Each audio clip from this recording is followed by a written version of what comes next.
ಈ ಮಂಕು ಅಂದ್ರೆ ಜಾಸ್ತಿ ಮಾತಾಡೋದಿಲ್ಲ, ಸುಮ್ ಸೈಲೆಂಟ್ ಆಗಿ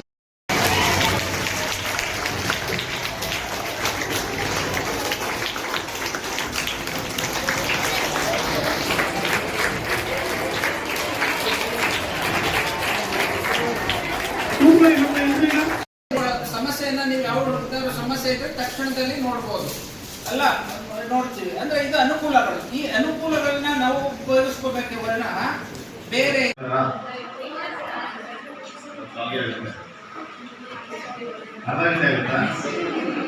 ಅಂದ್ರೆ ಒಂದಿನಕ್ಕೆ ಆಕರ್ಷಕ ಮಾತಾಡಲ್ಲ, ಎಲ್ಲ ಜಾಸ್ತಿನೇ ಮಾತಾಡ್ತಾರೆ.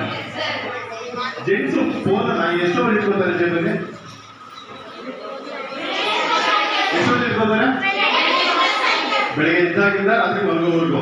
ತುಂಬಾ ಜನಕ್ಕೆ ಮದ್ದ ಜೊತೆಗೆ ಇರುತ್ತೆ ಅಲ್ವಾ?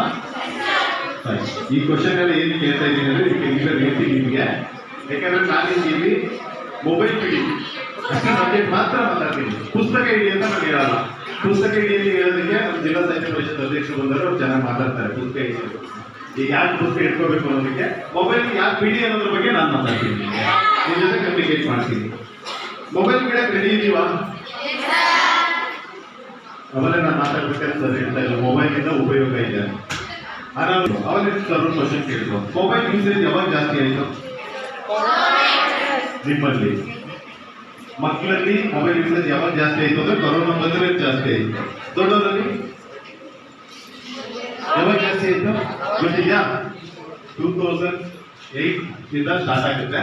2000 ಮೊಬೈಲ್ ಯೂಸೇಜ್ ಜಾಸ್ತಿ ಆಗುತ್ತೆ. ಕೊರೋನಾ ಬಂದ್ಮೇಲೆ ಮಾಡೋದಕ್ಕೆ ಕೆಲಸ ಇರಲಿಲ್ವಲ್ಲ, ಕೆಲಸ ಪ್ರೋಗ್ರಾಮ್ ಮಾಡೋದಕ್ಕಿಂತ ಇದು ಸ್ವಲ್ಪ ಜಾಸ್ತಿ ಇದೆ. ಮಕ್ಕಳಲ್ಲಿ ಮೊಬೈಲ್ ಯೂಸೇಜ್ ಎಷ್ಟು ಜಾಸ್ತಿ ಇದೆ ಅನ್ನೋದು ಗೊತ್ತಿದೆಯಾ ನಿಮಗೆ? ನಿಮ್ಮಲ್ಲಿ ಮೊಬೈಲ್ ಯೂಸ್ ಮಾಡ್ತಿರಲ್ಲ, ಆ ಮೊಬೈಲ್ ಎಷ್ಟು ಜಾಸ್ತಿ ಯೂಸ್ ಮಾಡ್ತಾ ಇದ್ದೀರಾ ಅನ್ನೋದು ಗೊತ್ತಿದೆಯಾ? ಗೊತ್ತಿಲ್ಲ. ಮೊಬೈಲ್ ಅಲ್ಲಿ ಯಾರು ಗೇಮ್ ಆಡಲ್ಲ? ಗೇಮ್ ಆಡಲ್ವಾ? ಇಲ್ಲಿ ಯಾರ ಹತ್ರ ಇನ್ಸ್ಟಾಗ್ರಾಮ್ ಐಡಿ ಇಲ್ಲ?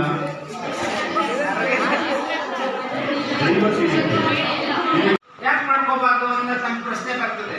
ಅಲ್ಲ ಸರ್, ಅದು ನಮ್ಗೆ ಒಳ್ಳೇದಲ್ಲ ಸರ್. ಆನ್ಲೈನ್ ಅಲ್ಲಿ ಕ್ಲಾಸ್ಗೆ ಮತ್ತೆ ಯಾವುದೇ ಏನು ಯಾವುದಾದ್ರೂ ನಾವು ಒಂದು ಸಮಸ್ಯೆಗಳು ಬಂತು ಅಂತಂದ್ರೆ ಅದು ಪರಿಹರಿಸ್ಕೋಬಹುದಲ್ವ ಸರ್? ಅಂದ್ರೆ ಮೊಬೈಲ್ ನಾರ್ಮಲ್ ಆಗಿ ಬಳಸ್ತಿದ್ರು,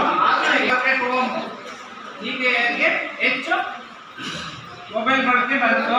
ಅದರಲ್ಲೂ ಪ್ರಮುಖವಾಗಿ ನಮ್ಮ ಭಾರತ ದೇಶದಲ್ಲಿ ಹೆಚ್ಚು ಮೊಬೈಲ್ ಬಳಕೆ ಮಾಡುವಂತ ಬಳಕೆದಾರರು ಹೆಚ್ಚಿದ್ದಾರೆ ಅಲ್ವಾ? ಹಾಗೆ ಮೊಬೈಲ್ ನಲ್ಲಿ ಅನುಕೂಲತೆ ಇದೆ, ನಾವು ಹೆಚ್ಚೆಚ್ಚು ಅನಾನುಕೂಲತೆಯಿಂದ ಬಳಸ್ಕೊಳ್ಳೋದಾದ್ರೆ ನಮ್ಮ ಭವಿಷ್ಯ ಅಂತದಕ್ಕೆ ಬಳಕೆ ಮಾಡಬೇಕೆ ವಿನಃ ಪ್ರತಿಯೊಂದಕ್ಕೂ ಉಪಯೋಗಿಸಿದ್ರೆ ನಿಮ್ಮ ಮಾನಸಿಕವಾಗಿ ದೈಹಿಕವಾಗಿ ಪರಿಣಾಮ ಬೀರ್ತದೆ ಅಲ್ವಾ? ಅದಕ್ಕೆ ನೀವು ಹೆಚ್ಚಿಗೆ ಮೊಬೈಲ್ ಬಳಸ್ತೀರಾ?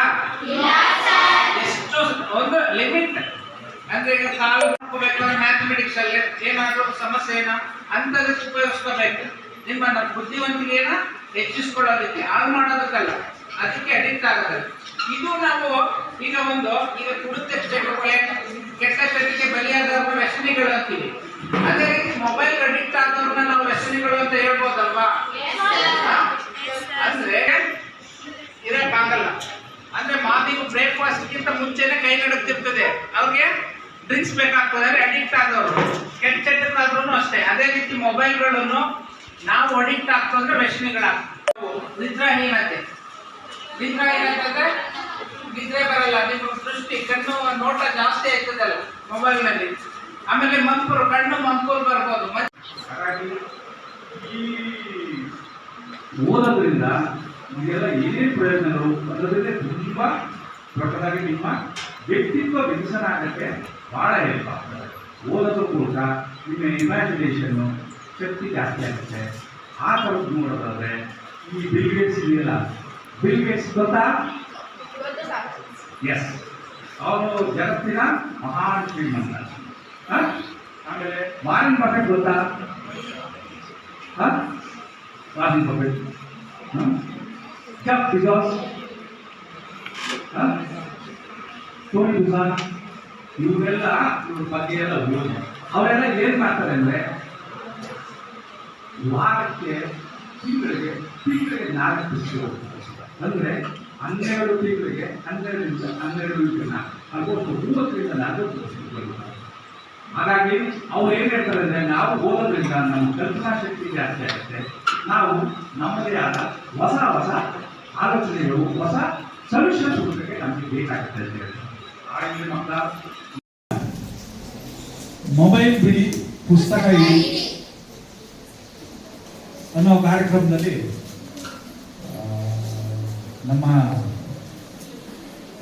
ಗೌರವಾನ್ವಿತ ಹಿರಿಯ ಸಿವಿಲ್ ನ್ಯಾಯಾಧೀಶರಾದ ಈಶ್ವರ್ ಸರ್ ಅವರು ಬಹಳ